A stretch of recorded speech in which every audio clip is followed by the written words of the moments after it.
সাকিব ভাইয়া নিয়ে আসছে তুফান, এবং তুফানের মাধ্যমে সাকিব ভাইয়ার কেরিয়ারের যত রেকর্ড আছে সেই সমস্ত রেকর্ড কিন্তু সম্ভবত ভাঙতে চলেছে। সো হ্যালো গাইস, আমি Dipan, welcome back to my channel. So এই পার্টিকুলার ভিডিওর মধ্যে বেশ একটা ইন্টারেস্টিং টপিককে নিয়ে আমি আলোচনা করব, যে টপিকটাকে নিয়ে কথা বলার জন্য আমি কিন্তু প্রচণ্ড এক্সাইটেড।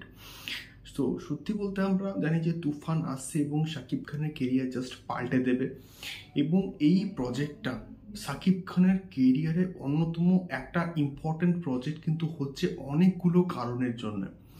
সো এখন বিষয়টা হচ্ছে, আমি রিসেন্টলি রায়ান রাফির একটা ইন্টারভিউ দেখলাম চ্যানেল আই নিউজে, এবং সেখানে তাকে প্রশ্ন করা হয় যে তুফানের যে টার্গেট কত, 100 কোটি।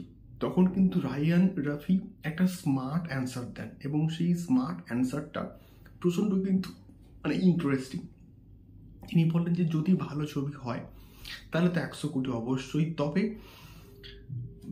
সিনেমার ব্যবসা করাটা একটা কিসমতের ব্যাপার।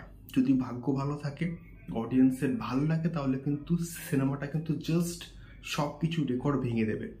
এবং তার সঙ্গে সঙ্গে এটা আমরা চরম বাস্তব একটা বিষয় যে তিনি এটাও কিন্তু মোটামুটি অ্যাড অন করেন যে এই প্রজেক্টটা যা প্রজেক্ট হচ্ছে সেটা শাকিব খানের কেরিয়ারের one of the biggest movie কিন্তু হবে, এবং শাকিব খানের কেরিয়ার জাস্ট পাল্টে রেখে দেবে, এবং শাকিব খানের আজ অবধি যত সিনেমা মুক্তি পেয়েছে তার সমস্ত রেকর্ড কিন্তু জাস্ট ভেঙে দেবে। এইটুকু কিন্তু শাকিব ভাইয়া আমাদেরকে মোটামুটি প্রমিস করেছেন। এবারে দেখা যাক কি হয় এক্স্যাক্টলি।